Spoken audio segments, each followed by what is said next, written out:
Hi friends, welcome to Sri Ruchi logs. నేను మీ లావణ్య. ఈరోజు వీడియోలో కొత్తిమీర నిల్వ పచ్చడి ఎలా చేసుకోవాలో చూపిస్తాను. పక్కా కొలతలతో వంట రాని వాళ్ళు కూడా చేసుకునే విధంగా సింపుల్గా చూపిస్తాను. నిల్వ పచ్చడి అనమాట. వేడివేడి రైస్లో ఈ పచ్చడి వేసుకొని తింటే సూపర్గా ఉంటుంది. అప్పటికప్పుడు చేసుకొని తినే పచ్చడి వేరు, నిల్వ పచ్చడి వేరు అనమాట. ఒక్కసారి నేను చెప్పిన విధంగా ట్రై చేయండి. సూపర్ టేస్టీగా ఉంటుంది. అన్ని కొలతలు పర్ఫెక్ట్గా ఉంటుంది. ఫస్ట్ టైం చేసినా కూడా ఇంత పర్ఫెక్ట్గా ఉంటుందా అని చెప్పేసి అనిపిస్తుంది మీకు. ఎంత కమ్మగుందంటే కారం కానీ లేకపోతే ఆ పులుపు కానీ ఉప్పు కానీ అడ్జస్ట్ చేసుకుంటే సూపర్ ఉంటుంది. వేడివేడి రైస్లో వేసుకుని తింటే అద్భుతం అనమాట.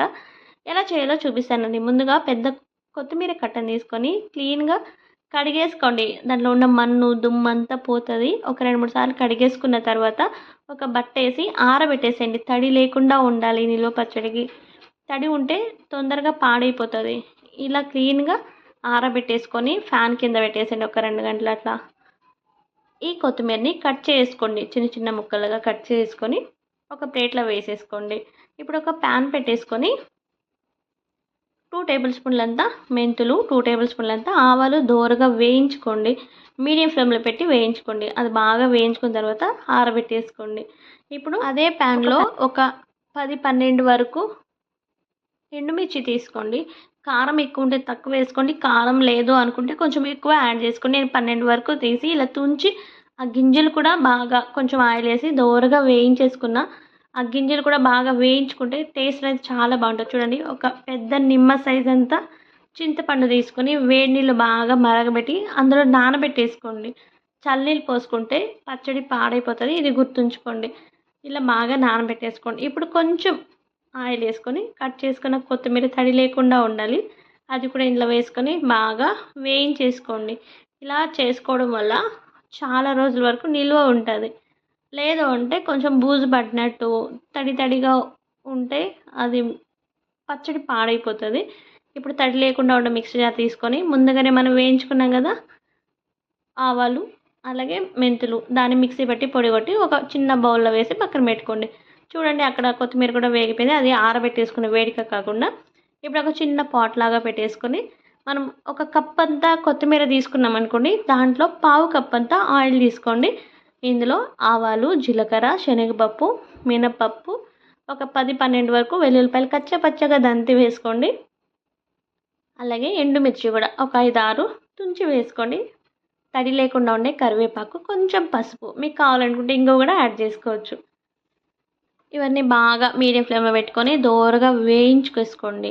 ఆయిల్లో బాగా ఫ్రై అవ్వనివ్వాలి. అది ఫ్రై అయ్యి చల్లారబెట్టండి. కొంచెం గోరెచ్చగా ఉంటే చాలు.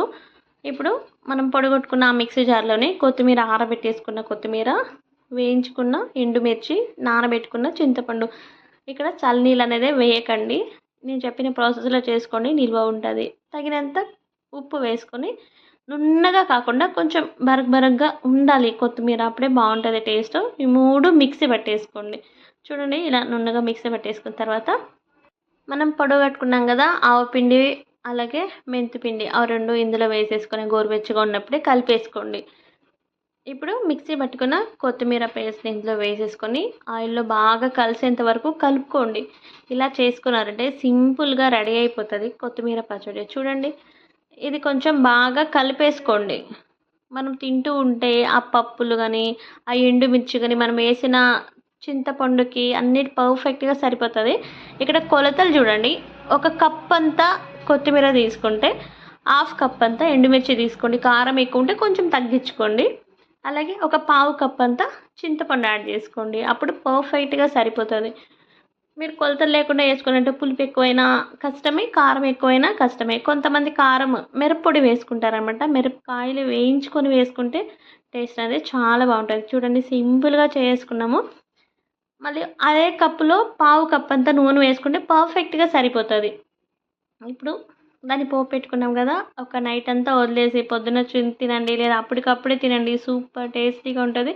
ఉప్పు, కారం, పులుపు సూపర్ ఉంటుంది టేస్ట్. పర్ఫెక్ట్గా అయింది. ఆ మిరపకాయలు తింటూ ఉంటే కూడా ఆ మసాలాలో ఊరింటుంది కదా, టేస్ట్ చాలా బాగుంటుంది. మీరు ట్రై చేయండి. నా వీడియోస్ లైక్ చేసి షేర్ చేయండి. అలాగే మీరు ట్రై చేసిన తర్వాత మీకు ఎలా వచ్చిందో తప్పకుండా కమెంట్ చేయండి. అలాగే నా ఛానల్ని సబ్స్క్రైబ్ చేసుకోండి. Thank you.